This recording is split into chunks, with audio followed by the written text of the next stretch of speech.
In this video, we want to show you some information about the pressure sensor of Esybox Max. As you know, Esybox Max is a variable frequency driven pump. That means it can modulate the speed to maintain a constant pressure. The constant pressure is maintained thanks to the pressure sensor or pressure transducer that is reading the value of pressure, and the pump can adapt to that reading. Esybox Max is special because we provided this pump also with an additional pressure sensor that is sitting on the suction side of the pump. They are on the left. Having two pressure transducers in the pump, we are able to maintain and control the pressure with much more efficiency compared to a traditional booster system. The pressure sensor is a component that is constantly in contact with water, and for that reason it can suffer a bit of contact with sand and gravel when the water quality is not the highest. It can happen possibly that a pressure sensor fails, but for Esybox Max, replacing a pressure sensor is such an easy thing and such a quick action to take. Very different compared to traditional systems where you have to actually undo the sensor from the pipeline.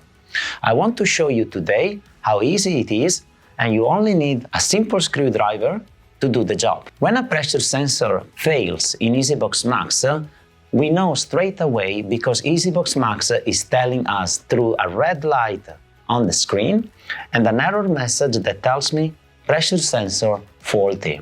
There is a code. BP1 would be for the delivery pressure sensor, BP2 would be for the suction pressure sensor on the left side. Today we have simulated a case where we have BP2, a suction pressure sensor fault. Now we find out together how easy and how quick it is to replace a pressure sensor in the Esybox Max. What we have to do is, first of all, identify the pressure sensor that we want to replace. Delivery and suction. In our case, it's the suction pressure sensor. We remove the rubber cover that is there to protect the pressure sensor from the elements. We pull the rubber cover behind. The next step is to remove the U-shaped metal clip that keeps the pressure sensor tight.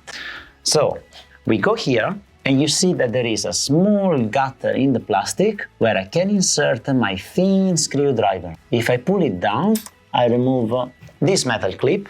After we remove the clip, we pull out the pressure sensor. We see the electric cable that connects the pressure sensor to the electronic board. We have to disconnect the electric cable from the sensor.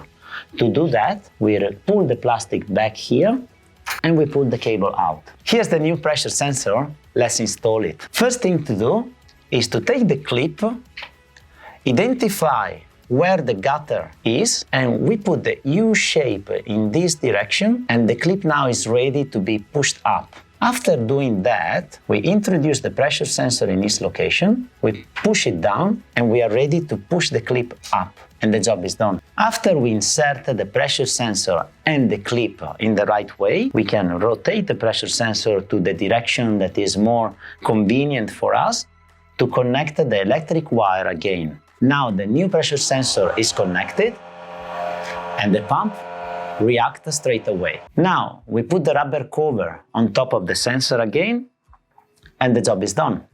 The same job that we have done for the suction pressure sensor can be done also for the delivery pressure sensor that is sitting exactly here in front of the pump. The two pressure sensors are identical, so they are interchangeable with each other.